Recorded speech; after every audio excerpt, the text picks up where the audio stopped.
তুমি মাইয়া বিয়া দেওয়ার সময় তালাশ করো ফলার গায়ের রং কেমন। তুমি মাইয়া বিয়া দেওয়ার সময় তালাশ করো ফলার পয়সা কেমন। তুমি মাইয়া বিয়া দেওয়ার সময় তালাশ করো ফেলা শৈল গোত্রে কিরকম। তুমি সব তালাশ করে বেড়া হেমাইরা চাইয়া পয়সাওয়ালা চাইয়া তুমি লম্বা এক বেড়া চাইয়া মাইয়ারে বিয়া দিছ। মাশাআল্লাহ, বেড়াটা এখন 3 বেলা খানা আর 2 বেলা মায়ের সমানে চলতে আছে। 3 বেলা খানাও দেয়, 2 বেলা মায়েরও দেয়। ওকে রুটিন করে বাচ্চা না, টেনশন করার দরকার না।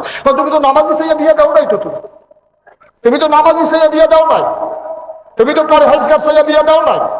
তুমি তো প্রিন্সিপাল হুজুরে জিজ্ঞেস করো নাই যে হুজুর আমার মাইয়ার লাগা বিয়া আইছে, জামাই বিদেশ থাকে দিতামনি বিয়া। হুজুর তো লগে লগে কইল বিদেশ টিদেশ বিচারা আপনি আগে জিগা 5 ওয়াক্ত নামাজ করেনি। এটা তো হুজুরের মাথা দাইয়ে, তোমার মাথা তো আইয়া না। তুমি তো বড় বড় হইছো, তুমি না হইছো, তুমি পয়সাওয়ালা হইছো, তুমি পয়সা চিনুন হইছো। তুমি মাইয়ার সুখের চিন্তা করো নাই, মনে করছো পয়সা দিয়ে সুখ কিনা লাইবা। আব্বা পয়সা দিয়ে সুখ হয় না, সনের বড় সুখ আছে, বিল্ডিং ও সুখ নাই। এই যে কোটি কোটি টাকার যারা মালিক তারাও আমার কাছে মাইজে মাইজে ফোন টুন দেয় তো, দিয়ে সেটা জিগায়, অনেক মহিলা জিগায়, অনেক বাচ্চারা জিগায় যে হুজুর কেহা আছে, শান্তি তো নাই। আমি শান্তি নেই গিরি কইছে মাশাআল্লাহ আমার ওয়াইফের গাড়ি আছে, আমি ঘুমে তোর গাড়ি দিয়ে কই জানি সেটা বেরোবে কোন সময় এই তো দুটার পাই না। আমি তাই কো তাইও তো হইতে আমি তেতে ওদো তাই এবি দিয়ে জায়গা কারবার চলতে আছে। তা তো ঘরের সামনে না, আমার দরজা খুলে লাগায়, সিটকানিটা লাগাইছে নি, গ্যাসের চুলা বন্ধ হয়েছে নি, লাইট অফ হয়েছে নি, বাজার কাম হইল। কষ্ট হইতে আছে না, আজকে উঠে পড়তে আছে। আরেকটা বই আনতেছে এখন আপনার ধরতে আছে, ওই ধরার ডরে আবার উঠতে যায় গেতে আছে, কই শৈল বালা না কেমনে ডরে বজাইতে পালা। হ্যাঁ ইমার্জেন্সি যে হাতে আইসি নি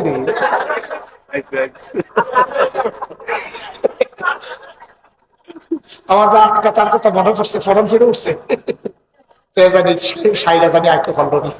আর আবার এই দুনিয়াতে আগে আমরা মানুষ ছিলাম না, এই দুনিয়াতে ছিল জিন আর ফেরেশতা। জিনারা মারামারি কাটাকাটি ঝগড়া বিবাদ করলো, আল্লাহ রাগ করলেন, ফেরেশতা পাঠাইয়া জিনদেরকে পিটাইয়া আল্লাহর জমিন আল্লাহ খালি করে দিলেন। ইমার্জেন্সি অ্যাসেম্বলি কল করলেন, সংসদের জরুরি অধিবেশন। সেখানে স্পিকার হলেন স্বয়ং আল্লাহ, মেম্বার অফ পার্লামেন্ট হলো সমস্ত ফেরেশতারা। বলেন সুবহানাল্লাহ। সংসদের জরুরি অধিবেশন, ওরা বিশ্ব নিয়ন্ত্রণের জন্য রাষ্ট্রীয় একটা অবকাঠামো আছে।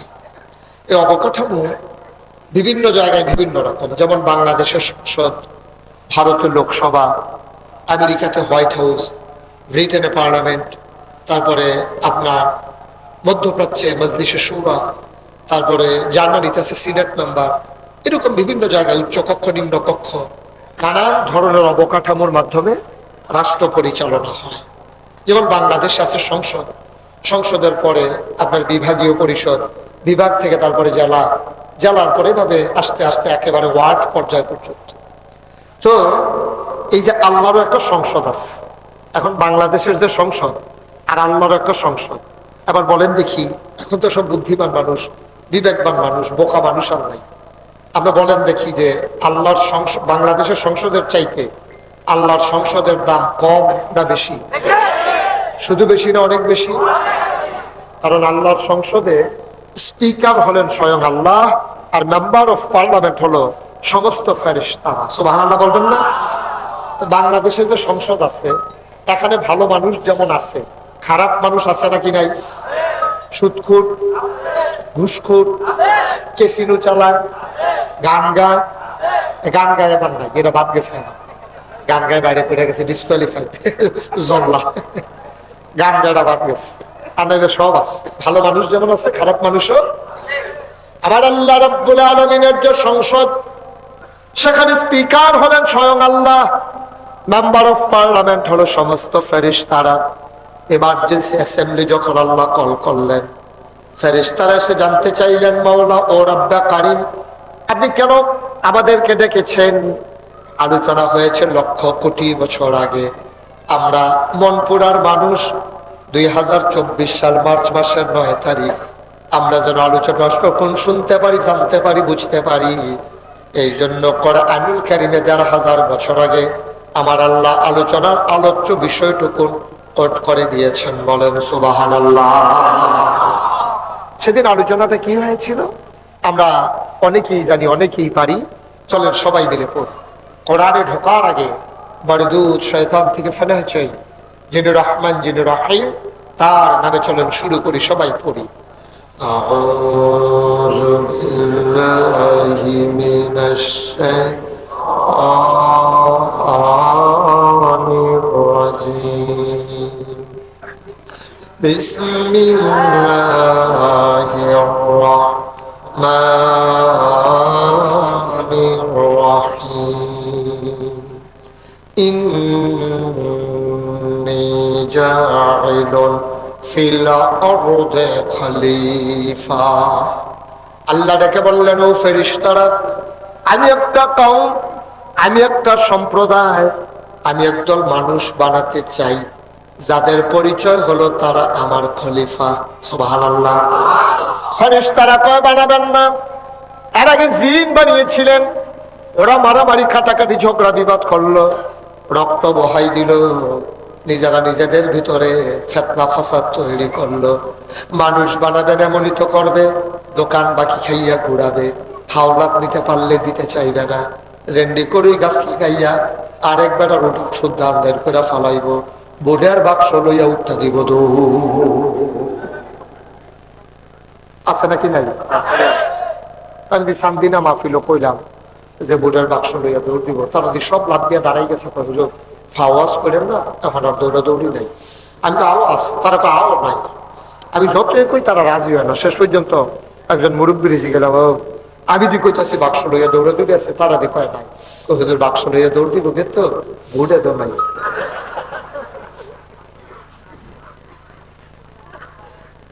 নাউজুবিল্লাহ বলবেন না, জোরে বলবেন না নাউজুবিল্লাহ। ফেরেশতারা কয় বানানোর দরকার নাই। আল্লাহ তাদের যুক্তি শুনলেন না, বুদ্ধি মানলেন না। আমার আল্লাহ বুদ্ধিপূর্ণ জবাব দিয়ে দিলেন। আল্লাহ বলেন, ইন্নী আ'লামু মা লা তা'লামুন। আমি যা জানি তোমরা তা জানো না। বলেন সুবহানাল্লাহ। মানুষ বানানো হয়ে গেল। এখন মানুষ আল্লাহর কি কাজে লাগে আপনাদের এলাকায় বলেন তো? এই যে শীত আসলো, সেখানে মানুষের কোনো হাত নেই। এই যে শীত গিয়া গরম আসতেছে, সেখানেও মানুষের কোনো দরকার নেই। সূর্য উঠে পূর্ব আকাশে, অস্ত যায় পশ্চিমে, মানুষের ধাক্কাও লাগে না, মানুষের যাতাও লাগে না। এই যে মৃদুমন্দ হাওয়া, মানুষের কোনো হাত নাই। এই পাহাড় বানাইলো আল্লাহ, মানুষ লাগা নাই কোনোদিন।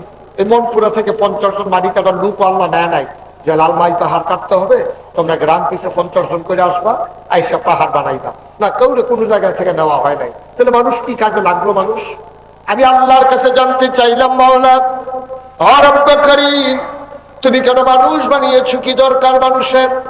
এই যে সামান্য একটা প্যান্ডেল, এই প্যান্ডেলের ভিতরে 4 সারিতে খুঁটি দেওয়া হলো, ধরনার বাড়া দেওয়া হলো, রশির বাদ দেওয়া হলো, সামিয়ানা টানানো হলো। মাওলা রব্বে কারীম, সামান্য একটা প্যান্ডেল টানাইতে মানুষ কত আয়োজন করলো, কত ব্যবস্থা করলো। অমনপুরার মানুষ কোনোদিন খোলা আকাশের নিচে তাকিয়ে দেখেছো নাকি? বিশাল আকাশ আল্লাহ বানাইলেন, এই এত বড় আকাশের ভিতরে আবার আল্লাহ একটাও খুঁটি লাগান নাই। এত বড় আকাশ বানালেন খুঁটি ছাড়া, জমিন বানালেন সমতল করে, পাহাড় বানাইলেন পেরেকের মাথা করে। তুমি যদি বলো পেরেক কই, আমি বলবো মাটির নিচে। তুমি যদি বলো পাহাড় কি পেরেকের মাথা, আমি বলি হ্যাঁ। লালমাই, বান্দরবন, খাগড়াছড়ি, ময়নামতি ক্যান্টনমেন্ট ঘুরে ঘুরে দেখো, ওই যে পাহাড়, এইগুলা পাহাড় না, এইগুলা হইল পেরেকের মাথা। বলে সুবহানাল্লাহ। আকাশ বানাইলো খুঁটি ছাড়া, জমিন বানাইলো সমতল করে, পাহাড় বানাইলো পেরেকের মাথা করে। শুধু কি তাই? হলো হলো বেগে বয়ে যাওয়া নদী, নদীর ভিতরে পানি, পানির ভিতরে মাছ, নদীর কিনারে গাছ, গাছের ভিতরে ফুল, ফুলের পরে ফল, নারিকেল গাছের মাথায় ডাব, ডাবের ভিতরে শরবত, আখের ভিতরে রস, সব আল্লাহ বানাইলো।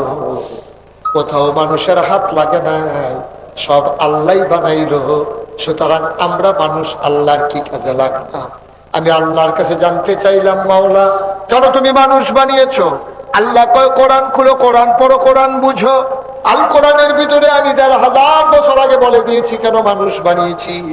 কোরআন পড়ে দেখি সবচেয়ে বড় সূরা সূরা বাকারা, ২৮৬টা আয়াত, ৪০টা রুকু, পৃষ্ঠা ২ উল্টিয়ে আমি পেয়ে গেলাম আল্লাহ কয়, ইয়া আইয়ুহান নাস, ও মানুষেরা, ও মনপুরার মানুষ, জানতে চাও মানুষ কেন বানিয়েছি? ও বুদু, তোমরা আবাদত করো। সুবহানাল্লাহ কয় না? আমরা বলি কার আবাদত করবো? রব্বাকুম। আমি বলি রব মানে কি? তুমি রব চিনো না? খুব খেয়াল করে শোনেন, বান্দার যা দরকার, দরকারি জিনিসটা প্রয়োজনের সময় পরিমাণ মতো চাওয়ার আগে, সুবহানাল্লাহ কয় না? বান্দার দরকারি জিনিসটাকে প্রয়োজনের সময় পরিমাণ মতো চাওয়ার আগে বান্দার জন্য যিনি দিয়ে দেন তিনি হইলেন রব। বান্দা নিজেও জানে না কি দরকার, কতটুকুন দরকার, কখন দরকার, সে চায়ও না। সুবহানাল্লাহ বলবেন না?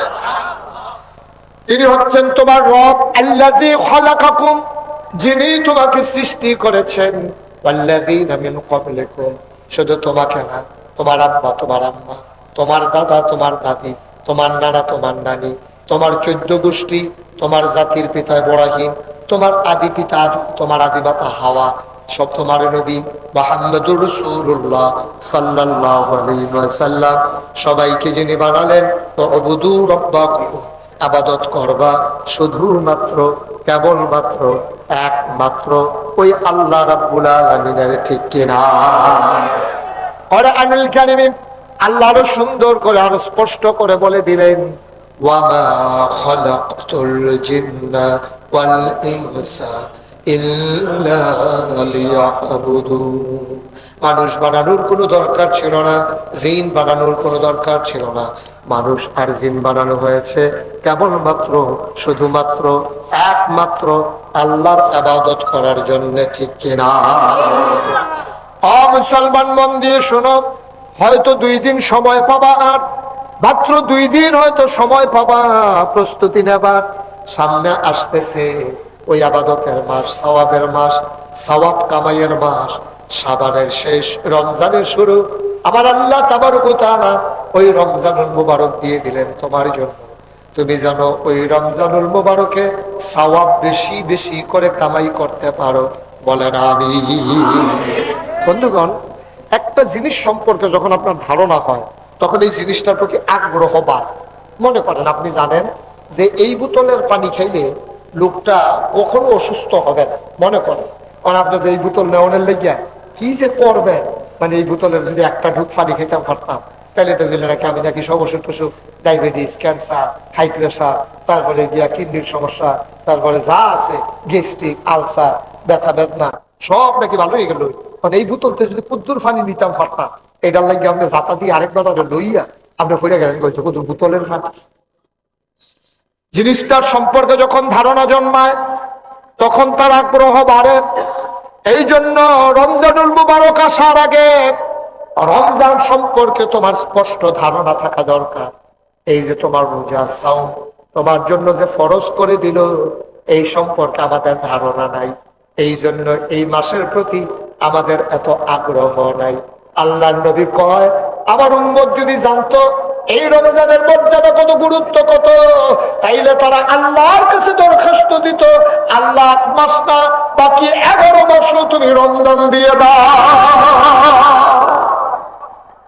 আমরা বুঝি নাই, আমরা রমজান আসলে মন খারাপ হয়ে যায়, হয়তো দেখাইতে পারে না মুরব্বীরা, কিন্তু টেনশন করে, আরে চৈত মাইয়া রোজা, এবার বৈশাখ মাসে রোজা পড়বো, চৈত মাসে রোজা পড়বো, অবস্থা যে কি হবে আল্লাহ ভালো জানে।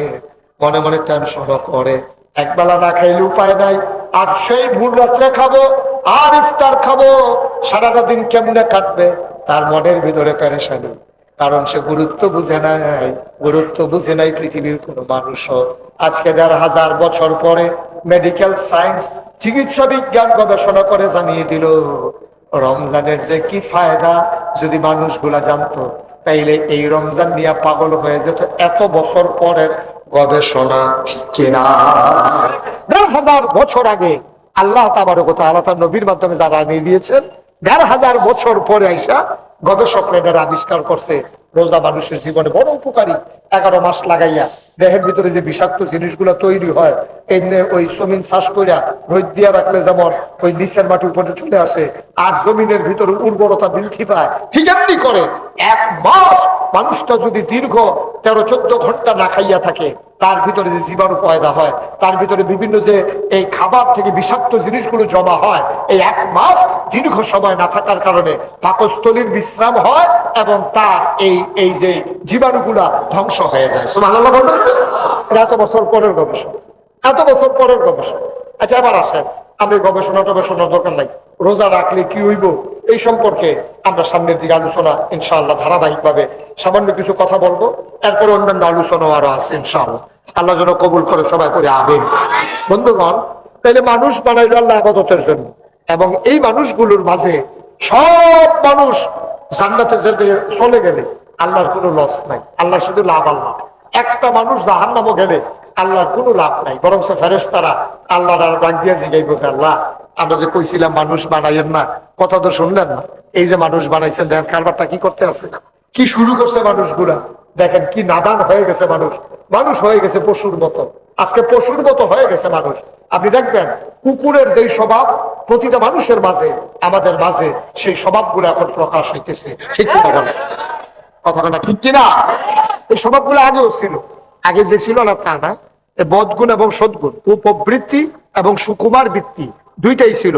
তরিকতের ভাষায় যেটা কয় সুরিপু আর কুরিপু, ভালো গুণ, সাহসিকতা এটা একটা ভালো গুণ, মিথ্যা না বলা, সত্য বলা এটা একটা ভালো গুণ, পরনিন্দা পরচর্চা না করা এটা একটা ভালো গুণ, ইবাদতের মুখী হওয়া এটা একটা ভালো গুণ। এই জিনিসগুলো সবার মাঝে আছে, আবার বদগুণ গুলো সবার মাঝে আছে। তো মানুষ কারে কয়? কুত্তার ভিতরে যা আছে মানুষের ভিতরেও তা আছে, কিন্তু কুকুর যা করে মানুষ তা করে না, এই জন্য এইটা কুকুর আর এইটা মানুষ, ঠিক কিনা বলে? এখন যদি কুকুরের মতো আমরা শুরু করি, তাহলে মানুষ হওয়ার দরকার কি? শুরু তো করছি এমনি, শুরু তো আমরা এমনই করছি। আপনি আজকে আমি আপনার একটা ফর্মুলা বলি, আজকে ধর রাতের বেলা গিয়ে কুত্তা হওয়া মুশকিল, সকালবেলা একটা কুকুর ডাক দিয়ে আপনি পরীক্ষাটা করেন, আমি যে ফর্মুলাটা কই দেখবেন মিলে কিনা। আপনি 3 টুকরা গুস্ত আপনি যে কোনো জায়গা থেকে সংগ্রহ করে একটা কুকুরকে ডাক দিয়ে 3টা টুকরা গুস্ত দেওয়ার পরে দেখবেন সে একটা মুখে দিয়া সাবাইতে আছে, আরেকটারে ফাড়া দিয়ে ধরে রাখছে, আরেকটার দিকে চাইয়া রাখছে,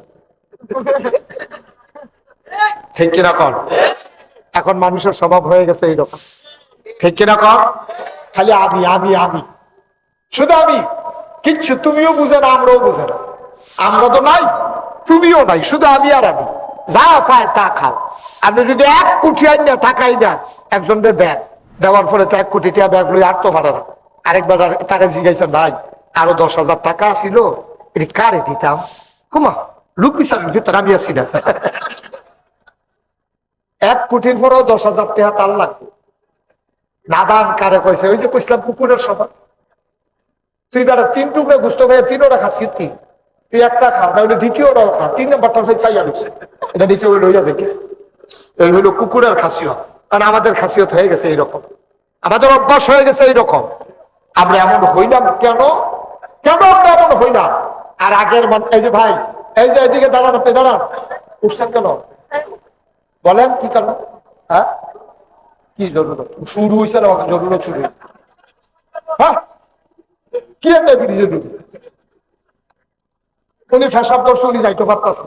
এখন আমার যদি ফেসাব ধরা দেখি কইতাম পারো আপনারা বর্ষা আমি ফেসাব তো সাই তাই ভক্ত হইলে বিপদ হইলে কোনো শ্রোত হইলে ভালো আসছিলাম। এবারে তো উঠতেছে, যাইতেছে, আইতাছে, কি একটা কারণ আর কি কারণ? জরুরত, জরুরত। সবাই বসায়, মাত্র ওয়াজটা শুরু করলাম, ব্যাপারে উঠতে গেছে, দোকানটা খুললে সারছি না বাহিরে। সিফা বলে থাক, এই মাহফিলে উঠি করা যাবে না, আমি পছন্দ করি। সবসময় একবারে সাফা দিয়া ধৈর্য ধরে নিয়ত করে বসেন, দেখবেন জরুরত টরুরত কোনো কিছু আপনাকে উঠাবে না ইনশাআল্লাহ।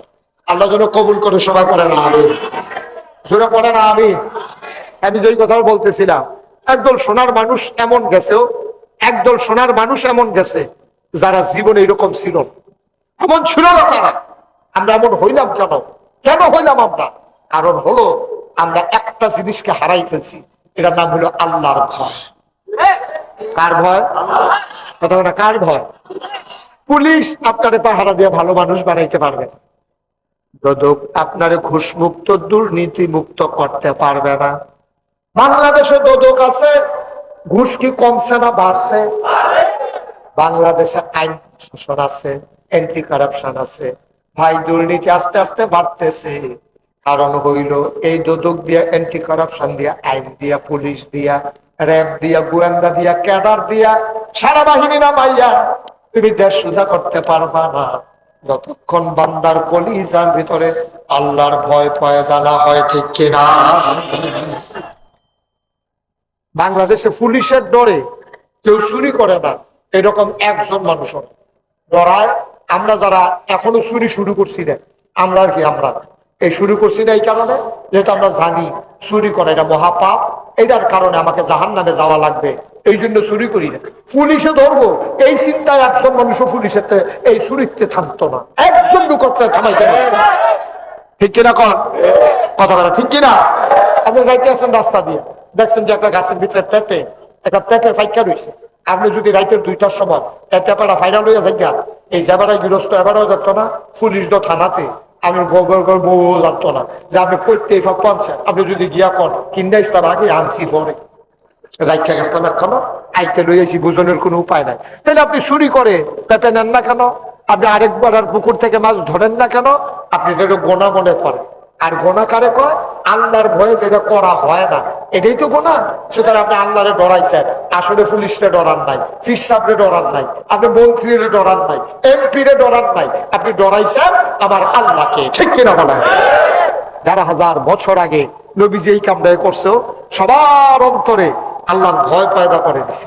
এই ভয় পয়দা করে দেওয়ার কারণে, খুব খেয়াল করে মনোযোগের সাথে শুনবেন, এই ভয় পয়দা করে দেওয়ার কারণে এই মানুষগুলা আগে ছিল অসভ্য, এখন হয়েছে সভ্য, আগে ছিল অভদ্র, এখন হয়েছে ভদ্র, আগে ছিল অশ্লীল, এখন হইল সুশীল, আগে ছিল একেবারে ব্যান্ডেটেড, এখন হয়ে গেছে আধুনিক।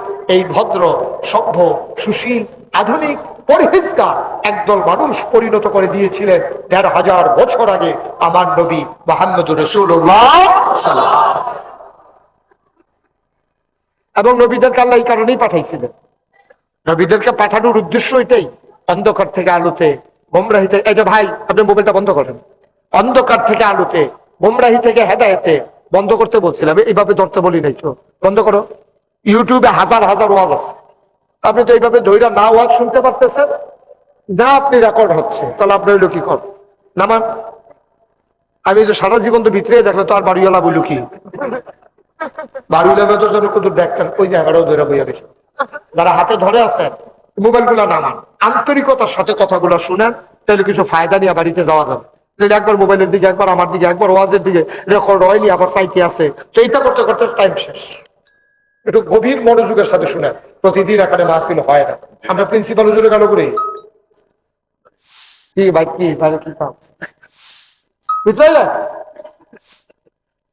মহানিকে দাঁড়া দিছে না, আমার কাছে আসেন, আমার কথা আছেন আপনার লোকে সবাই কনা আমিন। আর একবার উঠবেন না ওয়াজ শেষের আগে, আমিন বলেন, যেটা কনা আমিন। কিছু লোক থাকা দরকার আছে, সাক্ষী থাকানোর দরকার আছে, মারহাবা করেন। যেই কথাটা কইতাম, ইসলাম নবীজি ১,৫০০ বছর আগে আইসা দেখছে মানুষগুলো অসভ্য, মানুষগুলা একেবারে জঘন্য, মানুষগুলা মারামারি করে, কাটাকাটি করে, ঝগড়া বিবাদ করে, কন্যা সন্তান হলে জীবন্ত কবর দিয়া লায়। এই মানুষগুলা যা করে নবীজি আইসা চিন্তায় পড়ে গেলেন। তিনি চিন্তা করেন এটি কি মানুষ কি শুরু করছে রে, বেহায়াপনা, অশ্লীলতা, কি করণ। এখন একবার দেখছে এমন হয়েছে যে কেউ সৎ মা, বাবা মারা যাওয়ার পরে সৎ মারে নিজের সন্তান বিয়ে করে ফেলছে, নাউজুবিল্লাহ বলবেন না? তো তারা অস্থির হয়ে গেছে। নবীজি এবার নবীজি দাওয়াত দেওয়া শুরু করলো, মানুষকে বুঝাইতে শুরু করলো, শিখাইতে শুরু করলো। ১৩টা বছর মক্কায় তিনি আল্লাহর ভয় শুধু পয়দা করেছেন। আল্লাহর ভয় কারে কয়? ১৩টা বছর নবীজি শিখাইছে মক্কায়। শিখাইতে শিখাইতে এখন এই মানুষগুলো এমন হয়ে গেছে, আগে রাস্তার মোড়ে দাঁড়াই থাকতো ডাকাতি করার জন্য, ছুরি দিয়া লাঠি নিয়া, এখনো দাঁড়াই থাকে, এখন আর ডাকাতি করার জন্য না, এখন দাঁড়াইয়া দাঁড়াইয়া পাহারা দেয় কেউ ডাকাতি করে কিনা। সুবহানাল্লাহ বলবেন না? লাঠি নিয়ে দাঁড়াই থাকতো ডাকাতি করার জন্য, এখন লাঠি নিয়ে দাঁড়াই থাকে কেউ ডাকাতি করে কিনা পাহারা দেওয়ার জন্য। কি বদল হয়ে গেল মানুষগুলো, না কেমন বদল হয়ে গেল দেখছেন? এখন অল্টারনেট, একবারে ইউট্রান, একবার ইউট্রান দিয়ে ফেলছে। জাহান্নামের ভিতরে তারা বসবাস করতেছিল, এখন তারা জান্নাতের মুখে রওনা দিয়ে ফেলছে। আল্লাহ তাদের ব্যাপারে আল্লাহ খুশি, আল্লাহর ব্যাপারে তারা খুশি। সুবহানাল্লাহ বলবেন। কিন্তু সবার নসিবে হয় নাই। যাদের নসিবে হয়েছে আবু বকর, ওমর, উসমান, আলী, তালহা, জুবায়ের, আব্দুর রহমান ইবনে আউফ, সাদ ইবনে রবিয়া, আব্দুল্লাহ ইবনে আব্বাস, আব্দুল্লাহ ইবনে ওমর, আব্দুল্লাহ ইবনে মাসউদ, আব্দুর রহমান ইবনে আবু বকর। সুবহানাল্লাহ বলবেন না? তাদের ব্যাপারে আজকে যদি এখন মাহফিলে একজন ফেরেশতা আইয়া সেটা কয়, যাই মনপুরা প্রিন্সিপাল হুজুরের বাড়ির গাড়ানোর সামনে তোমরা যারা মসজিদের সামনে মাহফিলে আসছো সবার ব্যাপারে আল্লাহ খুশি, আমাদের কোন টেনশন আছে? কত করে টেনশন আছে? এমনি তো আল্লাহ কয় টেনশন নাই, ওয়ালা তাহিনু ওয়ালা তাহজানু ওয়া আনতুমুল আ'লাউনা ইন কুনতুম মুমিনিন। তোমাদের কোনো পেরেশানি নাই, কোনো টেনশন নাই, তোমরাই হবা সফলতা ইন কুনতুম মুমিনিন, যদি তোমরা মুমিন হইতে পারো। সুবহানাল্লাহ বলবেন। কত মজার মজার কথা। কষ্ট হইতেছে আপনাদের? তবে আন্তরিকতার সাথে বসেন। ১,৫০০ বছর আগে নবুয়ত প্রকাশ পেল ৪০ বছর বয়সে। ৬৩ বছর বয়সে আমার নবী ইন্তেকাল করে ফেললেন। মাত্র ২৩টা বছর সময় পেলেন। এই ২৩ বছরে আমার নবী এমন একদল সোনার মানুষ বানিয়ে দিলেন, যেই মানুষগুলা বিবির চাইতে, সন্তানের চাইতে, দুনিয়ার চাইতে তার আল্লাহকে অগ্রাধিকার দিল, নবীর ভালোবাসাকে অগ্রাধিকার দিল। এমনও হলো নবীজি বললেন, যার কাছে যা যা শুনেছ সব নিয়ে বের হয়ে যাও। সেনাপতি চলে গেছে যুদ্ধের ময়দানে মুসলমানকে নিয়ে। বিজয় করতে করতে সমুদ্রের পাড়ে গিয়া দাঁড়াইছে। দাঁড়াইয়া সমুদ্রের ভিতরে হাঁটু পানি নেমে গেছে। হাঁটু পানিতে নেমে লোকজনকে ডাকাই আনছে এলাকা। আইনা বলতেছে, ভাই সমুদ্রের ওই পারে কি আছে? ওই সমুদ্রের ওই পারে কি আছে আমরা জানি না। সাহাবা চিৎকার করে কয়, তোমরা যদি বলতা সমুদ্রের ওই পারে আর একটা জনপদ আছে, মানুষ আছে, তাহলে আমি নবীর সাহাবা সমুদ্র পাড়ি দিয়া ওই পারে চলে যেতাম। দাওয়াত পৌঁছে দেওয়ার জন্য আমি ওই পারে চলে যেতাম। আমাকে থামাইতে পারতো না এই সমুদ্র। এই সমুদ্র আমাকে থামাইতে পারতো না। আমি সমুদ্র ডিঙ্গাইয়া ওই পারে চলে যেতাম। আমরা ওই মানুষকে দিনের দাওয়াত দেওয়ার জন্য আজকে ২৫০ কোটি মুসলমান এই পৃথিবীতে, ৮৫০ কোটি মানুষ। আজকে ২৫০ কোটি মুসলমান থাকার পরেও আজকে পৃথিবীর নানান প্রান্তে মুসলমান মার খায়। কারণ কি? আমরা কি বলে কোয়ান্টিটি আছে কিন্তু কোয়ালিটি আমাদের নাই। আমরা সংখ্যায় বেড়েছি, আমাদের গুণগত মান উত্তীর্ণ হয় না। আমরা মাথা গন্ডা বেশি পাইছি, কিন্তু সব সিটার আর বটপাড়ের হেডকোয়ার্টার। সব জায়গায় দেখবেন একটা টপ টু বটম, চকিদারতে আরম্ভ করিয়া একবার উপর পর্যন্ত দেখবে সিটার আর বাটপাড়ের হেডকোয়ার্টার। নবীজি সোনার মানুষ বানাইছে মাত্র ২৩ বছরে। আমরা পারলাম না, এতটা বছর গেল। ইংরেজরা শাসন করছে ২০০ বছর। এই ভারতীয় উপমহাদেশে নবাব সিরাজউদ্দৌলাকে পরাজিত করে, খুব খেয়াল করে, কঠিন কথা আমি সহজ করে কইতে আছি। ১৭৫৭ সালের ২৩শে জুন নবাব সিরাজউদ্দৌলাকে পলাশির আম্রকাননে পরাজিত করে ইংরেজরা ক্ষমতা পাইছে। ২০০ বছর ইংরেজরা শাসন করছে। ইংরেজরা গেছে, যাইতে সময় আমরা এই ভারতীয় উপমহাদেশের দুইটা ভাগ করে দিয়ে গেছে। একটা হলো পাকিস্তান আর একটা হলো হিন্দুস্তান। হিন্দুস্তান ছিল একটা আর পাকিস্তান ছিল আবার দুই ভাগ, পূর্ব পাকিস্তান, পশ্চিম পাকিস্তান। পশ্চিম পাকিস্তানের মানুষটি যদিও মুসলমান ছিল কিন্তু তারা বেশি সুবিধার মানুষ ছিল না। তারা আমরা উপরে অত্যাচার করছে, অন্যায় করছে, অবিচার করছে। আমরা চন্দ্রগুনা পেপার মিলের কাগজ, চন্দ্রগুনা পেপার মিল, হ্যাঁ কাগজ করাচি নিয়ে সিল বাইরা সাইরানোর কাগজে নাড়ানা যাচ্ছে আমার কাছে। আমরা এই গরিব মানুষটিও কত কষ্ট করে চিনিগুড়া, কালিজিরা, এই চিকন চিকন চাউল তারা করতো। আমি মুরব্বীর কাছে শুনছি, চাউলগুলা যখন পেকে যেত ক্ষেতের আইল দিয়ে হাইটে গেলে চাউলের গন্ধ পাওয়া গেছে। সুবহানাল্লাহ বলবেন না? এত মজার চাউলগুলা মেহনত করে করতো আমরা, তারা খাইতো। হ্যাঁ তারা আমরা আদমজি জুট মেল ফাট করতো, ফাট। এখন তো আর ফাট হয় না। আপনার আগে পাট ছিল না? ফাট ছিলেন না আপনারা? ফাটের কি কয়? ফাট। ফাট করতে গিয়েছে না, আমি ছোটবেলা দেখছি এই মুরব্বীরা আঙ্গুলের সিফার ভিতরে, ফালার আঙ্গুলের সিফার তারা ফাট করতো। আদমজি জুট মেলে সেই পাট দিয়ে নরম কার্পেট বানাইতো। এই কার্পেট গুলা বানাইতো আমরা তারা। আর বুক করতো স্বভাব হতো পাকিস্তানের এলিট পার্সন যারা, ধনী মানুষ যারা, তাদের বেডরুমে, ড্রয়িং রুমে। আমরা কই কি থাকে দেহতারে মানুষের কিন্তু সাথে সমস্যা আছে। আমরা কিন্তু বোকা, সহজ সরল, আমরা বোকা মানুষ না। আমরা পূর্ব পাকিস্তানের তারা বোকা মনে করিয়া তারা যা মন বায় চায় তা করছে।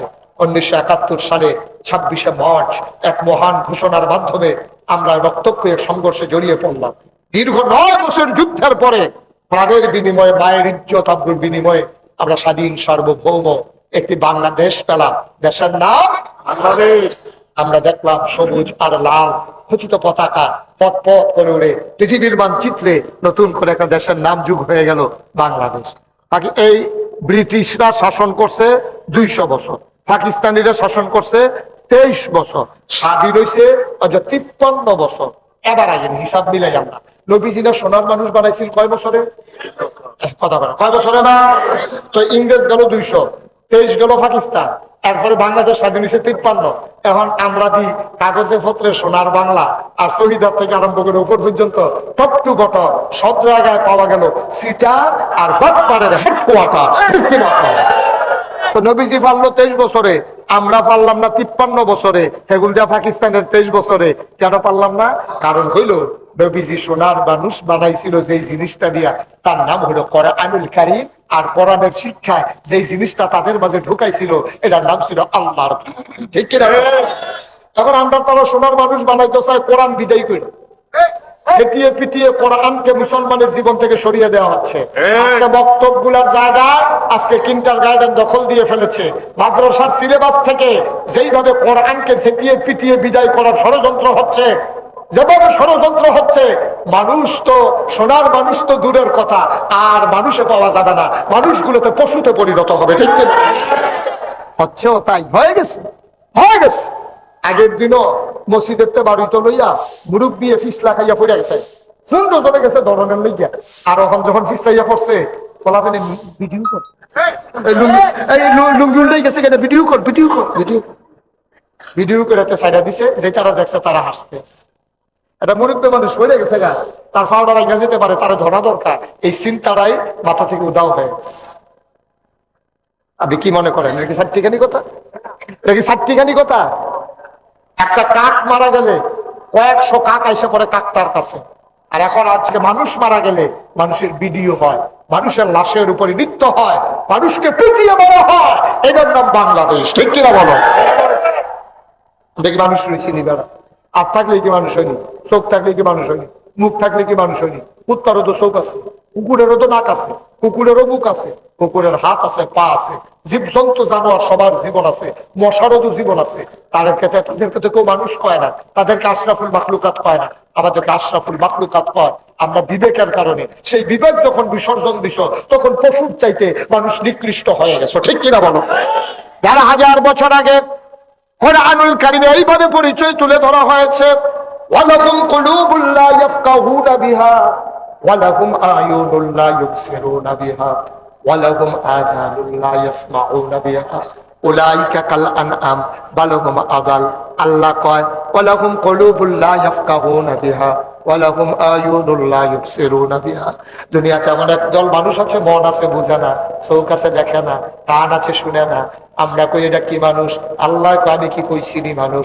উলাইকা কাল আনআম, ওরা হলো চতুষ্পদ জানোয়ারের মতো।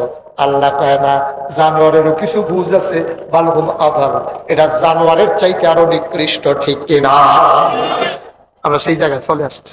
আব্বা দেখেন তো, স্বামী স্ত্রীর ভিতরে যে মহব্বত থাকা দরকার ছিল না, ফুতের বাপের লেগে যে টান ছিল এটা নাই, মেয়ের জন্য বাবার যে টান ছিল এটা নাই। মেয়ে নি সম্পদ পাইয়ালা, এর লেগে বাহে নাতির নামে কাউলা দিয়া লাইছে, এবার জীবিত থাকে। আমি মারা গেলে তাই আইয়া অংশ দাবি করবো, এর লেগে নাতির নামে কাউলা দিছে। হ্যাঁ মাইয়া, এই মাইয়া দাবি করতে পারতো না। তুমি হাজি সাহেব, তুমি হাজি সাহেব, তুমি মাইয়ার অংশ বাদ দিয়া নাতির নামে কাউলা দিয়া মাইয়াকে দূর করতে চাও সম্পদ থেকে, অথচ তুমি মনে রাখবা এই সন্তান যেমন তোমার, এই ছেলে যেমন তোমার, মেয়েটাও তোমার। ঠিক কিনা করো? তুমি এইরকম আরো অনেক কাজ করছো, গত বছর হজ করে আইছো, তুমি সুদে টেহা লাগাও, ফলাফলে তোমার ধৈর্য হয়েছে লাগাই শুরু হুজুরে না কইলো সুদে টেহা খাওয়ান যেত না, লাগান যাইতো না, আপনি যদি সুদে টেহা লাগান। এবার দমক দিয়া কয় টেহা কি আমার নি, টেহা আমার মাইয়ার বাড়াই দিতে আসি। মাইয়ার টেহা করা সুদে লাগাইয়া বাড়াই দেয়। অংশ দাও না তুমি বাটফার, তুমি মাইয়ার টেহা সুদে লাগাইয়া বাড়াই দাও। তুমি কি যেমন তেমন বাটফার? তুমি শয়তান দ্বারা এতবারে দেখে রিটায়ার্ডে গেছে গা। আরে আমার তো ভালো মারে শয়তানে সরবে। আমি কি শয়তান? মাশাআল্লাহ না নাউজুবিল্লাহ কোন না কেন? একটু চিন্তার বিষয়, একটু গবেষণার বিষয়, একটু চিন্তার বিষয়। জাতি কোন দিকে রোয়ানা দিছে যাবে কই এই জাতি? তাইলে একটাই মাত্র আমাদের জিনিসের অভাব। আজকে গোটা বিশ্ব কম্পিউটারাইজড, গোটা পৃথিবীকে বলা হচ্ছে গ্লোবাল ভিলেজ। আমরা 21 শতাব্দীতে অনেক দূর আগাই গেছি। আমেরিকা আমার ছেলে কথা বলতে পারে মোবাইলের ভিতরে দেখা দেখা, তো মুলার দ্বারা দিয়া সুটকি দিয়া রানবো, এখন রানবো কেমনেতে পারে না। মারে ভিডিও কল দিছে, এই ভিডিও মনপুরার থেকে ভিডিও কলে কইতে আছে পুত্রে করে আরো সুযোগ হইছে না, বাম দিকে কাটুই রইছে। মনপুরাতে বেরিয়ে আমেরিকা করে ঠিক করতে আছে। আপনি সার্টিফিকেটের কথা মনে করছে? আমরা অনেক দূর আগাইছি। সোনার ঘরের জায়গায় টিনের ঘর হয়েছে, টিনের ঘরের জায়গায় বিল্ডিং হয়েছে, একতলার জায়গায় দোতলা হয়েছে। আমাদের 4 বিটার ঘর 3 বিটার ঘরের জায়গায় এখন 4 বিটার ঘর হয়েছে। আমরা টাকার মালিক হয়েছি, আমরা সম্পদের অধিকারী হয়েছি, কিন্তু আমরা মনুষ্যত্ব বিক্রি করে দিয়েছি। আমরা মানুষ নাই, পশুতে পরিণত হয়ে যাচ্ছে। কি হবে টাকা দিয়া? কি করবেন টাকা দিয়া? কি করবেন জমি জমা দিয়া? যদি ছেলেই মানুষ না হয়, মেয়েই যদি মানুষ না হয়, তাইলে এই সম্পদ দিয়ে আপনার দরকারটা কি? আপনার ছেলে মানুষ হয় নাই তো, আপনি বানাইতে পারেন না। আপনি টাকার মালিক বানাইছেন, মানুষ মুসলমান বানাইতে পারেন নাই। এই জন্য আমি প্রায় বলি, আপনার সন্তানকে আপনি যদি টাকার মালিক না বানাই দেন, ঘর উঠাই দিয়া না যান, এটার জন্য কিয়ামতের ময়দানে আপনি আসামি হবেন না। কিন্তু আপনি যদি আপনার সন্তানকে আল্লাহ না চিনান, নবী না চিনান, কোরআন না শিখান, কিয়ামতের ময়দানে খোদার কসম আপনার গলার ভিতরে গামছা লেগে যাবে। ঠিক কিনা? আপনার দায়িত্ব ধনী বানাই দেওয়ান না, আপনার দায়িত্ব তারে বিদেশ পাঠান না, আপনার দায়িত্ব ফলারে বিয়া করান না। অনেক লোক তো হজে যায় না। জিজ্ঞেস কি হজ জানতে গেলে হুজুর ফরজ কাম বাহির হয়েছে। কি ফরজ কাম? ভাইয়া সব বিয়া দিতে। এবারে ওসব দিলে ফরজ ভাইয়া বিয়ে দাও। হজ ফরজের মধ্যে খবর নাই বাপরা, তোরে কইছে ভাইয়া বিয়ে দাও, তোর উপরে ফরজ। ফরজ কাম আদায় করে ভাই বিয়ে বইয়া বিয়ে দেয়। আর বিয়া দিলে তো ভালো আছি, বিয়ার ভিতরে আছে দাউদ খান দিতে ফলাফাই না চায়, সমস্যা এটা। ঠিক কিনা কা? ফরজ কামা বাহির হয়েছে, এর লেগে এবারে হজ যায় না। কি করছো তুমি? আপনার কে দিছে তোমার এই ফতোয়া? কে শিখাইছে? বা সালা মেয়ে বিয়ের সাথে তোমার আপাতত সম্পর্ক কি? মাইয়ার যদি জীবনে বিয়া না হয়, তুমি কি জীবনে হজ করতা না? হ্যাঁ, কি কয় কি না, পাগল হয়ে গেছে নাকি মানুষ? হজের সাথে মাইয়ার বিয়ার সম্পর্ক কি? ফলার বিয়ার সম্পর্ক কি হজের সাথে? তোমার নিজের বিয়ার মতো সম্পর্ক নাই। তুমি নিজেও বিয়ার দরকার কি? তোমার হজ ফরজ হয়েছে, তুমি নিজে বিয়া করে হজ যাইতে এই কথা তোমার কইছে কি? আর মাইয়ার বিয়া ফলার বিয়ার তো প্রশ্নই ওঠে। তুমি যদি সন্তানকে মানুষ বানাইতে না পারো, কিয়ামতের ময়দানে আসামি হবা। এই কথাগুলো কেউ এমন করে বলবে না। আমি আগে বলতে পারি নাই, এখন বলতে পারি। কারণ ওর আগে চিন্তা করতাম এত শক্ত শক্ত কথা করে মাহফিলও দাওয়াত দেয় না, না দেয়। পরের বছর যদি দাওয়াত না দেয়, এই ডরে শক্ত শক্ত কথা কইছি না। এখন যখন দেখলাম আমার মাহফিল দরকার নাই, মাহফিলে আমার বিচারে, তখন মাশাআল্লাহ শক্ত কথা কইতাম পারি। এখন মাহফিল মুস্তাক ফৈজি তালাশ করে না, মাহফিলে মুস্তাক ফৈজিরা তালাশ করে। এখন কথা কইতে সুবিধা হয়েছে, কারণ দ্বিতীয় বছর এখন আমি আইটেমে চাই না, সারা বেড়া লাগাই দিয়ে থাকে আমার।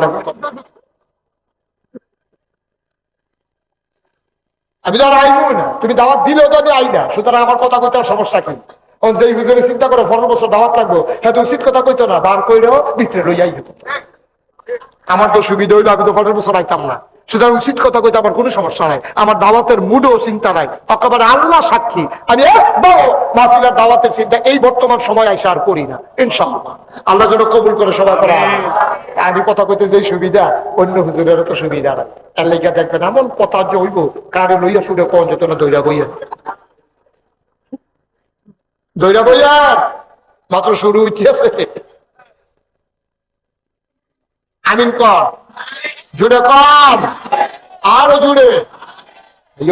ওই যে কইছিলাম, আপনার ছেলেরে ধনী বানানোর দায়িত্ব আপনার, আপনার ছেলেরে বিদেশ পাঠানোর দায়িত্ব আপনার, ছেলেরে বিয়ে করানোর দায়িত্ব আপনার না, ছেলে যদি উপযুক্ত হয় তো বিয়ে করতে পারলে করবো, আপনি জন্ম দিয়ে তারে মানুষ বানানো এটা হলো আপনার দায়িত্ব, ঠিক কিনা? মানুষ বানান নাই, আপনি তাদের ধনী বানাইতে আছেন, আপনি তাদের বাড়ির মালিক বানাইতে আছেন। তে নামাজ পড়েনি এই খবর নাই বাপে, তে নামাজ পারে কিনা এই চিন্তাও নেই। কিয়ামতের ময়দানে তুমি আসামি হয়ে যাবা। এই জন্য আমি বলি, তুমি তাদের দিন শিক্ষা দাও, আল্লাহ চিনাই দাও, নবী চিনাই দাও, কোরআন চিনাই দাও, তোমার দায়িত্ব শেষ। তুমি তোমার বাচ্চাটাকে আল্লাহ চিনাই দাও, কোরআন শিখাই দাও, অন্তত 5টা সূরা মুখস্থ করাই দাও, আত্মায়াতু দোয়া কুনুত দুরূদ শরীফ শিখাই দাও, তাসবিহ তাহলিল গুলা শিখাই দাও, ওযুর কয় ফরজ, গোসলের কয় ফরজ শিখাই দাও, অজু ভঙ্গের কারণ, রমজানের রোজার নিয়ম সব তুমি শিখাই দিয়া তুমি মরে যাও, তুমি মরে যাও, তুমি মরে যাও। এই বাচ্চারা যতদিন ইবাদত করবে শিখাই দেওয়ার কারণে তুমি বাপ হিসাবে তোমার বাবার কবরে সওয়াব চাইতে থাকবে, ঠিক কিনা? আর তুমি তাদের 10 টাকা পয়সা দিয়া গেছো, গোনার সব লাইন করে দিয়া গেছো, তুমি সাদা কাগজে লেখা রাখো, যত গোনা করবে এই গোনার অংশ তুমিও কবরে বৈশা বৈশা পাওয়া লাগবে, ঠিক কিনা? আমাদের উপরে ফরজ হলো, মূল দায়িত্ব হলো সন্তানকে আল্লাহর ভয় পয়দা করে দেওয়া। এই জন্য কোরআনুল কারীমে 21 পারায় সর্বশেষ সূরা, সূরা আহজাব 73টা আয়াত 9টা রুকু, শুরুতেই আল্লাহ বলে, ইয়া আইয়ুহান নবী আত্তাকিল্লাহ ওয়া লা তুতিল কাফিরিনা ওয়াল মুনাফিকিন। সুবহানাল্লাহ বলবেন না? আল্লাহ কয় আত্তাকিল্লাহ, তোমরা ডরাইবা আল্লাহরে, ওয়া লা তুতিল কাফিরিনা ওয়াল মুনাফিকিন, তোমরা কখনো কাফের মুনাফিকদের অনুসরণ করবা না। কেন করবা না? তোমাদের জন্য একজন নবী পাঠাইছি, যেমন তেমন নবী না, নবী পাঠাই আল্লাহ ঘোষণা করে দিলেন, ওয়ামা আরসালনাকা ইল্লা রাহমাতাল লিল আলামিন। আয়াতটা পড়লে তো কইজা ঠান্ডা, আয়াতটার ভিতরে মনে হয় তো মধু আল্লাহ লাগাই দিয়া রাখছে। আয়াতটা মুখে নেওয়ার সাথে সাথে মনে হয় যেন ভিতরে মধু ঢুকতে আছে।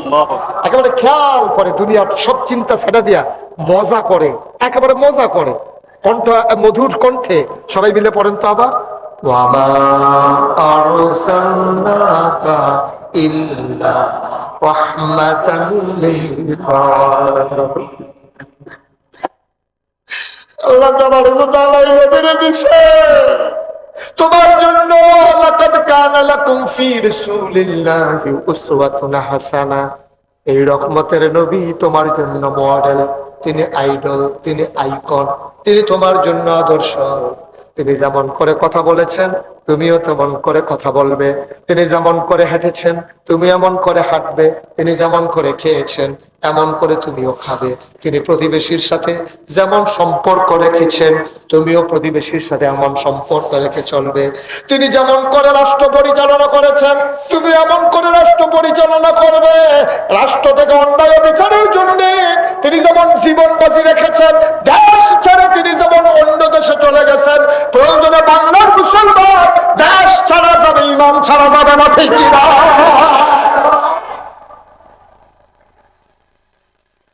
যেই নবীর ব্যাপারে আল্লাহ কয় ওয়ামা আরসালনাকা ইল্লা রাহমাতাল লিল আলামিন, তিনি হইলেন নবী, হইলেন রহমত। যত জায়গায় আল্লাহ রব, এখানে শিখন কথা মন দিয়া শুনেন, আল্লাহ হইলেন রব্বুল আলামিন আর নবী হইলেন রাহমাতুল লিল আলামিন। যত জায়গায় আল্লাহ রব তত জায়গায় আমার নবী রহমত। এমন কোন জায়গা নাই যেখানে আল্লাহ রব না, এমন কোন জায়গা নাই যেখানে নবী রহমত না। সুবহানাল্লাহ বলবেন না? চারটিখানি কথা মনে করছেন, নবী রুজন বুঝছেন কিচ্ছু? আপনার মনে করছেন রবিউল আওয়াল আইলে একটা জশ্নে জুলুস বার করে 2টা ফাল দিয়া মিলাদ কইরা জিলাপি খাইয়া মসজিদ দিতে পারি গেছেন, কারবার শেষ। আপনাদের দায়িত্ব শেষ, দায়িত্ব মাত্র শুরু করে না, ঠিক কিনা কও? এরপর আল্লাহ কয় লাকাদ কানা লাকুম ফি রাসূলিল্লাহি উসওয়াতুন হাসানা, তিনি হইলেন মডেল। তুমি চুল কাটবা কেমনে? নবী চুল কাটছে যেমনে। সুবহানাল্লাহ বলো। তুমি পাঞ্জাবি গায়ে দিবা কেমনে? নবী পাঞ্জাবি গায়ে দিছে যেমনে। তুমি খাইবা কেমনে? নবী খাইছে যেমনে। তুমি ঘুমাইবা কেমনে? নবী ঘুমাইছে কেমনে? যেমনে। তুমি যেমনে নবী ঘুমাইছে তুমি এমনে ঘুমাইবা। তুমি বিয়া করবা কেমনে? নবী বিয়া করছে যেমনে। তুমি এই কন্যা বিয়া দিবা কেমনে? নবীর কন্যাদেরকে নবী বিয়া দিছে যেমনে। আমার নবীজির শেষ কন্যা ফাতেমা রাদিয়াল্লাহু তাআলা আনহা, ওনার জন্য কত বড় বড় বেড়ায় বিয়ার জন্য ঘুরছে, কত টেহাওয়ালা বেড়ায়, কত বংশওয়ালা বেড়ায়, কত পয়সাওয়ালা বেড়ায়। কত বাড়ি গাড়িওয়ালা বেড়ায়, গাড়ি দোনা, উঠের মালিক, দুম্বার মালিক, বাগানের মালিক, বিশাল সম্পদের মালিক। মানুষগুলো নবীর কাছে ফাতেমার বিয়ার প্রস্তাব নিয়ে আসতে ভয় পায়।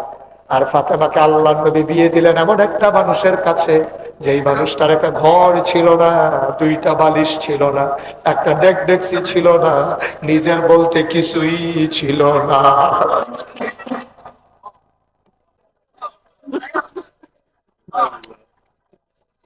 আমিন কয় না রে? কষ্ট হইতেছে না? আর জন্য গরির দিকে কেউ শহর নাই, এমন এসে ফজরের আজানো দিয়ে হলে তো ফজর প্রিন্সিপাল একটা বালিশটা লইয়া গোড়ান দিয়ে চালাই মোটামুটি একটা বন্ধ সিফা দিয়া বইয়া তো আমিন কর, জুড়ে কর, আরো জুড়ে। আয়ো ও ভাই, তোদের চিন্তা করি আব্বা, টাকার নাম সুখ না, সম্পদের নাম সুখ না রে ভাই। আগে সনের ঘরে যেই সুখ ছিল, বিল্ডিং এর ভিতরে এখন আর এই সুখ নাই। সনের ঘর তুফানাইতে আছে, এবার ফালার ধরে কানতে আছে। আরে কি দিন গেছে রে, পলা বাইয়া সবুজটা, কেউ বল লইয়া, কেউ বাসন লইয়া, টিপ টিপ করে ফানি ফরে, ফানির নিচে নিয়ে বালিশ এই কি কয় আপনার বল ধরে রাখছে, কেউ গিয়া বদনা ধরে রাখছে, কেউ প্লেট ধরে রাখছে, আল্লাহ আল্লাহ করতে আছে। আর বলে কইতে আছে একটা আজান দেয়। তুফান দেখলে, তুফান দেখলে এবার আজান দিতে আছে। কথা একটা মনে পড়ছে দেখি কইলিটা, ওই তুফান যে আইছে তো বেরিয়ে কইতে আছে, হ্যাঁ আপনি কিতা শুরু করছেন, দেখেন না নমুনাটা কিতা একটা ঝুঁকি দেয়, ঘরটা কমালা লইয়া যাইতে, আপনি একটা আজান না দিবেন আপনি। তুফান আরো বাস এই ভিডিও কয়, এই বেনামাজি ভাই আজান দিছে, আল্লাহ গেছে গেছে কেন আল্লাহ? বেনামাজি নামাজ পড়ে না, কিছু না, আজান দিয়ে আল্লাহ গেছে টুটটা গেছে, ঝুঁকিটা দিছে আল্লাহ। কতবার কইছি নামাজ পড়ে একটা কথা মনে যায় না, আজান দিতে হয়েছে বেনামাজি বেরিয়ে সেইটা কয়েকটা নিয়োগ করে বেড়ায় নিয়োগ করতেছে, আল্লাহ তুফান রাখতে যদি ঘরটা বাসায় 2 কেজি বাতাসা দিয়া মসজিদে বই। তুফান আরো বাড়ছে, তাকে যাও 3 কেজি, 2 কেজি যখন তুফান বাইরে গেছে, যাও 3 কেজি বাতাসা। 3 কেজি বাতাসা কোনের লগে লগে যে ঘরটা একটা মরমুড়ি দিয়ে উঠছে, তোকে যাও 5 কেজি। তুফান দেওয়ার কমে না, আবার দেখে যায় কিন্তু উল্টাই দিয়েছে, তোকে 10 কেজি বেরিয়ে করে। আমি মিলাদ ফুরাইতাম না, সোনার ঘরের দাম কত, 10 কেজি বাতাসার দাম কত, লয়ে লই যাও নতুন ঘর তুললাম, আর 10 কেজি বাতাসার দাম দিয়ে তা মিলাদ ফুরাইতাম না। কি সুখ ছিল রে ভাই, মুরব্বীরা জিজ্ঞাসা কি মজা আছে, কি মজা আছে। জামাইটা ভাত বাইরে দিয়া বেরিয়ে লগি দিয়ে বইয়া বইয়া বাতাস করতো।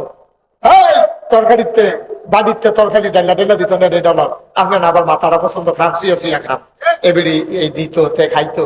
তারপরে কি একটা কারবার গেছে রে ঘরটার ভিতরে, কি একটা সুখ, কি একটা শান্তি। আর আজকে সব শেষ হয়ে গেছে।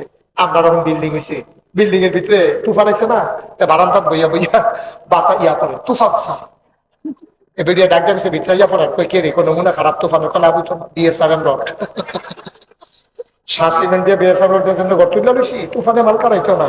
এখন দেখা গেছে যে আর ওই সুখটা নাই, শান্তিটা নাই, আল্লাহর ভয় অন্তরে আর নাই। 1000 বছর আগে নবী যখন দ্বীনের দাওয়াত দিছে, একদল না নবীর পক্ষ গেছে, আরেক দল তো বিপক্ষে গেছে গা, উলাইকা কাল আনআম বালহুম আযাব। এই মানুষটির ভিতরে যখন নবীজিরে লইয়া ঘোষণা চলতে আছে, দিনে দিনে মুসলমানের সংখ্যা কি কমতেছে না বাড়তেছে? কাফেরদের মনের ভিতরে আগুন কি নিভতেছে না ধরতেছে?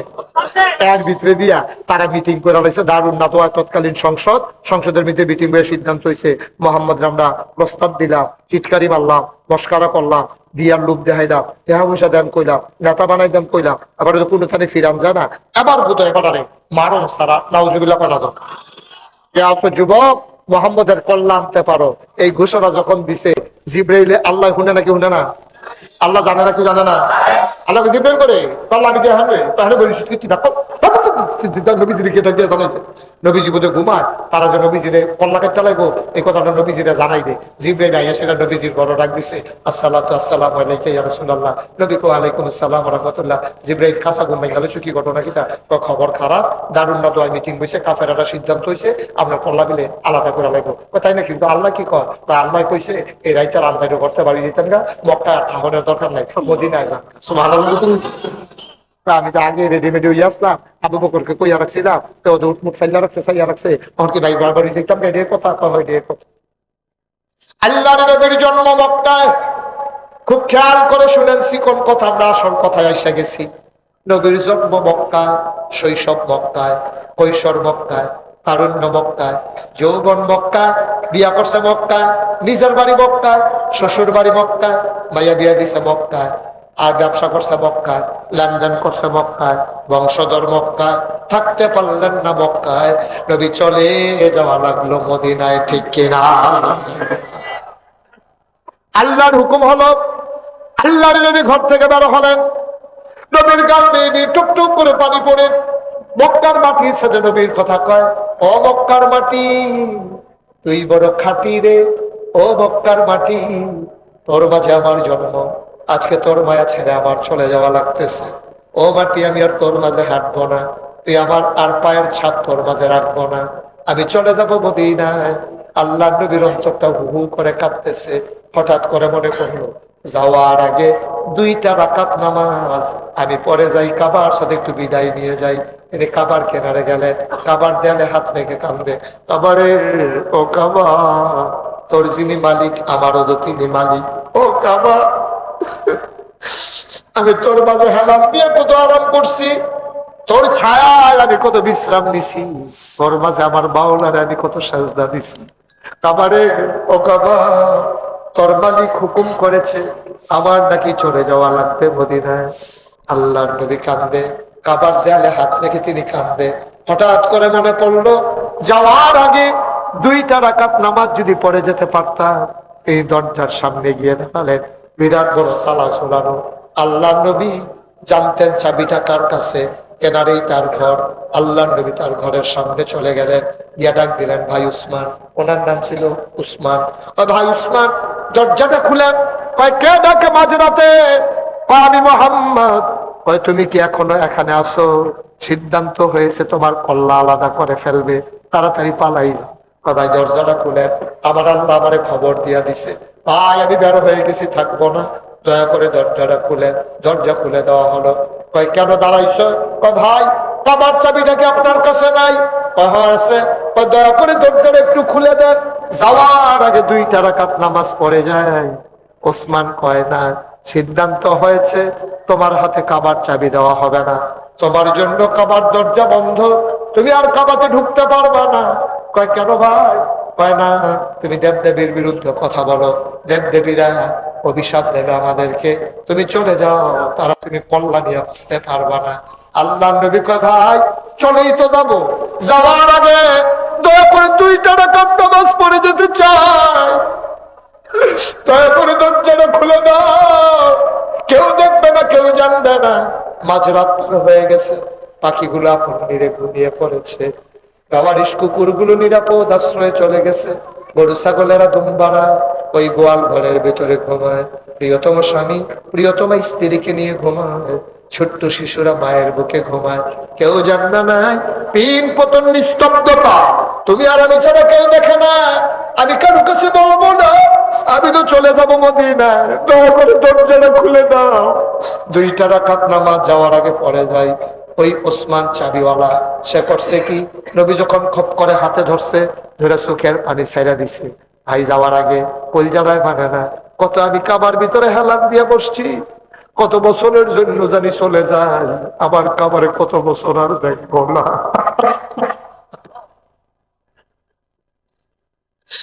আমি জানি না কবে আবার ফিরে আসবো, আমি জানি না রে, দয়া করে আবার একটু সুযোগ দাও।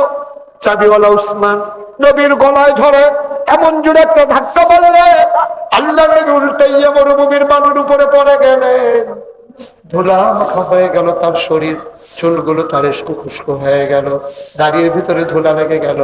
আল্লাহ নবী আস্তে করে উঠলেন, গায়ের বালুগুলা চাপলেন, ডাক দেয়া কয়, ভাই উসমান, আমার অপরাধটা কি ছিল? তুমি কার গলায় হাত দিছ? তোমরা আমার চিনো নাই, যদি চিনতে আমার গলায় হাত দিতা না, আমি প্রতিশোধ নেওয়ার নবী না রে। ফাবিমা রাহমাতিন মিনাল্লাহি লিনতা লাহুম ওয়ালাউ কুনতা ফাযযাম গালিযাল কলব লানফাদ্দু মিন হাওলিক ফাআফু আনহুম ইস্তাগফির লাহুম وشاورهم في الأمر فإذا عزمت فتوكل على الله إن الله يحب المتوكلين আমার দিল আল্লাহ নরম করে বানাইছে রে আমার ভিতরে প্রতিশোধ স্পৃহা নাই আমি প্রতিশোধ নেওয়ার নবী না রে তুমি যে আমারে গলায় ধরে ধাক্কা মারছো তুমি চিনোনি আমারে আমারে আল্লাহ এমন ক্ষমতা দিছে আমি যদি আঙ্গুল দিয়ে তোমার মাথার উপরে চাপ দেই তুমি টিউবওয়েলের পাইপের মতো মাটির নিচে ঢুকে যাবা তোমার কেউ আটকাই রাখতে পারবে না কিন্তু আমি প্রতিশোধ নেব না আমি প্রতিশোধ নেব না তবে যাওয়ার আগে একটা কথা বলে যাই মনে করবো না জনমের মতো আমি যাইতেছি সামান্য কয়টা দিন অপেক্ষা করো আমি আবার আসবো এই মক্কায় আজকে চাবির জন্য ধাক্কা মেরেছ সেই দিন চাবি দেওয়ার জন্য আমার পিছে পাগলের মতো তুমি দৌড়াইবা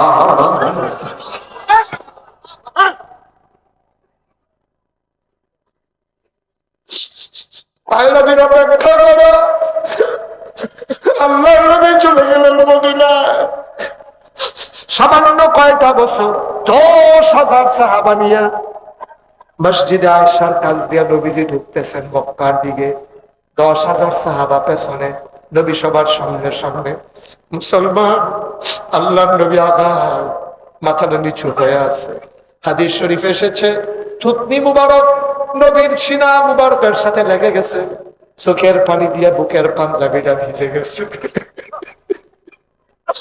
নবীজি মক্কায় ঢুকতেছে ওই মসজিদ আয়েশার কাছ দিয়া তিনি জান্নাতুল মুআল্লা মাকবারাতুল মুআল্লা যেখানে আম্মা জান খাদিজা ঘুমায় ওই কবরের কাছে এসে তিনি চুপ মেরে দাঁড়িয়ে গেলেন তিনি আর আগায় না 10,000 লোক পিছনে দাঁড়াই গেছে সাহাবারা এসে কয় গুস্তাখি মাফ করে দিয়ে বেয়াদবি মাফ করবেন ইয়া রাসূলুল্লাহ আবাগর সামনে আপনি এখানে থেমে গেছেন কেন আল্লাহর নবী কান্দার কয় সাহাবারা রে আজকে সবচেয়ে বেশি যেই মানুষটা খুশি হইতো মক্কা বিজয়ে এই মানুষটা আজকে দুনিয়াতে নাই ওই মানুষটার কথা আমার বড় বেশি মনে পড়ে গেছে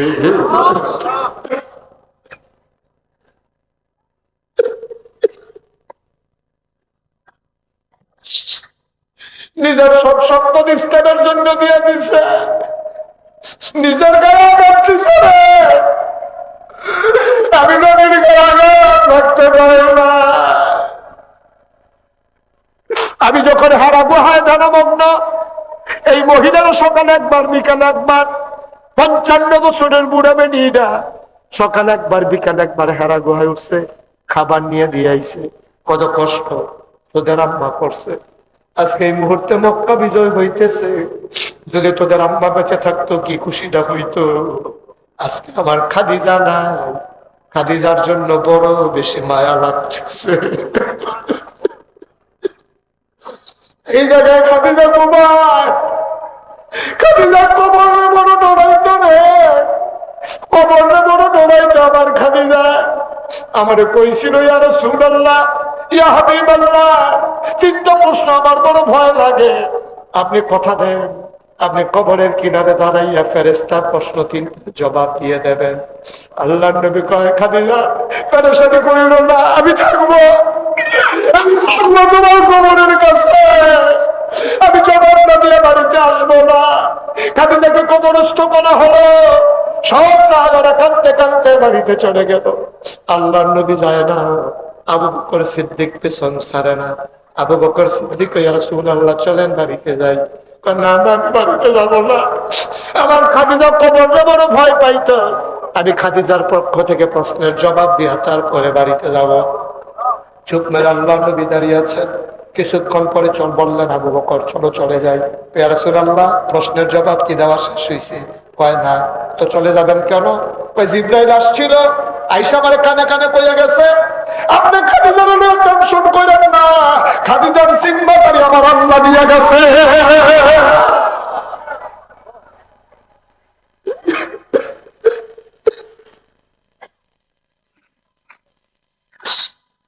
এই কবরস্থানে খাদিজা ঘুমায় আচ্ছা আজকে মক্কা বিজয় হইতেছে আজকে তো আমার খাদিজা নাই নবীজি কাঁদতেছেন আস্তে করে আবার সামনের দিকে আগাইলেন আবার সামনে যখন চলে গেলেন আল্লাহর নবীকে ধরে উটের পিঠ থেকে নামানো হলো। আল্লাহ নবী তাকায়া দেখে ওই চাবিওয়ালা।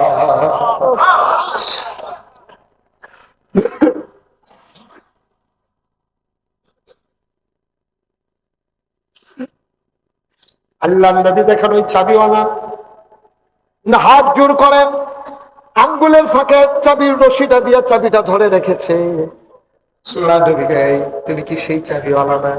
ওই যে রাতের বেলা আমার ধাক্কা মেরে ফেলে দিছিল, তুমি কি সেই চাবিওয়ালা না? ওই যে রাতের বেলা আমার ধাক্কা মেরে ফেলে দিছিলা? চাবিওয়ালা কয়, না না না ইয়া রাসূলুল্লাহ, আমি সেই চাবিওয়ালা না। মিথ্যা বলবা না, তুমি সেই চাবিওয়ালা। কয় না গো নবী, আমি সেই চাবিওয়ালা না। মিথ্যা বলতেছো। কয় না, দুইজন দুই রকম। কয় বুঝলাম না। সেই চাবিওয়ালা ছিল কাফের, আর আজকে যে আপনার সামনে চাবি নিয়ে দাঁড়াই রইছে, অনেক আগেই মানুষটা মুসলমান হয়ে গেছে। আল্লাহ নবী গো, আমি তো জানি নাই কেমনে কি হইল। নবী গো, আপনারা সেই দিন গলায় ধরে ধাক্কা মারলাম, আমি যখন ঘরে গিয়ে ঢুকলাম, ঘুমাইতে পারি না। চোখ বন্ধ করলে আপনার চাঁদ মুখটা ভেসে ওঠে। আমি একবার চিন্তা করছিলাম হাত কেটে ফেলবো, এই হাতখানা আমি নবীর গলায় লাগাইলাম।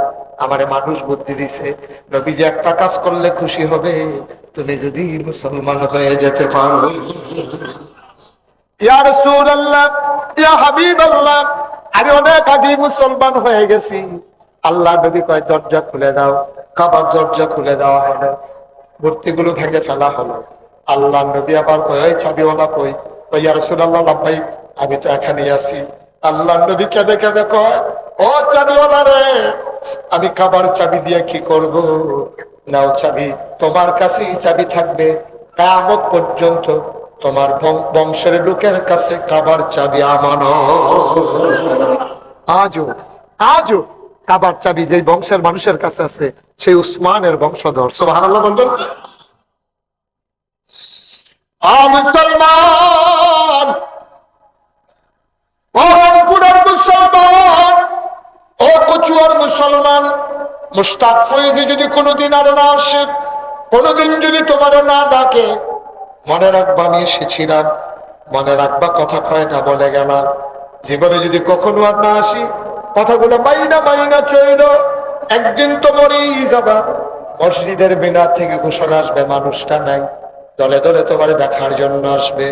কাফন পরাইয়া জানাজা দিয়া সবাই মিলে দাফন করে দেবে মাটির কবরে। তুমি কবরে গিয়া দেখবা, মাটির কবর মাটি নাই, মাটির কবর জান্নাতের টুকরা হয়ে গেছে। এমন একটা জিন্দেগি আমরা চাই নাকি চাই না? তুমি মাহফিলটার ওজন বুঝো নাই। 32 বছর মুশতাক ফয়েজী মাহফিল করেন, মাহফিলে কদম দিলে মাহফিলটার ওজন বুঝি। আজকে আমি মুশতাক ফয়েজীর মন সাক্ষী দিয়েছে, তোমাদের এই মন পুরা আজকের এই মাহফিল আমার আল্লাহ কবুল করে নিয়েছে। সব মাহফিল এক মাহফিল মনে কইর না, সব দোয়া এক দোয়া মনে কইর না। এই কবুল হওয়া মাহফিলটাতে তুমি দেখো না, আমি দেখি না। এই তোমার আব্বা আম্মা রুহানি হালাতে মাহফিলের চতুর্দিক গাইসা দাঁড়াই গেছে, তুমি দেখো না। ফেরেশতা দেখে, ফেরেশতায় জিগায়, কি গো তুমি কবর ফালাইয়া খানে আসছো কেন? ফেরেশতারে তোমার মায় কয়, ফেরেশতা আমারে তাড়াই দিও না, আমার দূরে সরাই দিও না। নাগাইশের পীর সাহেব আসছে আমরা মসজিদের সামনে, আমার ছেলেও মাহফিল গেছে, এখন বিলে দোয়া করব। আমি দোয়া নিতাম আইছি, আমি দোয়া লইয়া গিয়া দেখতাম, চাই আমার কবর জান্নাতের টুকরা হইছে। একটা লোক লাভ দিয়া দাঁড়াইবা, হুজুর দোয়া করে দেন। আম্মা নাই, আব্বা নাই, আব্বার রেখে যাওয়া জমিন চাষ করে খায়, মায়ের সেলাই কথা করা কথা গায়ে দিয়া ঘুমাই। হুজুর দোয়া করে দেন আব্বার নামে আম্মার নামে, আপনি এসেছেন দোয়া করে দেন। এই কবুল হওয়া মাহফিলটাতে সবাই মিলে প্রাণ উজাড় করে দোয়া করে দেব। একটা লোক লাভ দিয়া দাঁড়াও, হুজুর দোয়া করে দেন এই মসজিদের জন্য, আব্বার নামে আম্মার নামে, আব্বা আম্মার কবর যেন জান্নাত হয়ে যায়, এই আশায় আমি দিয়ে দেব 10,000 টাকা। উঠেন না, একটা লোক উঠেন না, সবাই মিলে তওবা করব, দোয়া করে তারপরে বাড়িতে যাব। উঠে উঠি দরকারে, পারলে দিবেন, না পারলে নাই। 1 নম্বরে একটা লোক আমার দরকার, মাত্র 10,000 টাকা চাইছি রে ভাই, এত বিশাল এই মাহফিলে পাল্লা এখন দাও, নাইলে পরে দেবা। একটা লোক আমার দরকার 10,000 টাকা। আসলে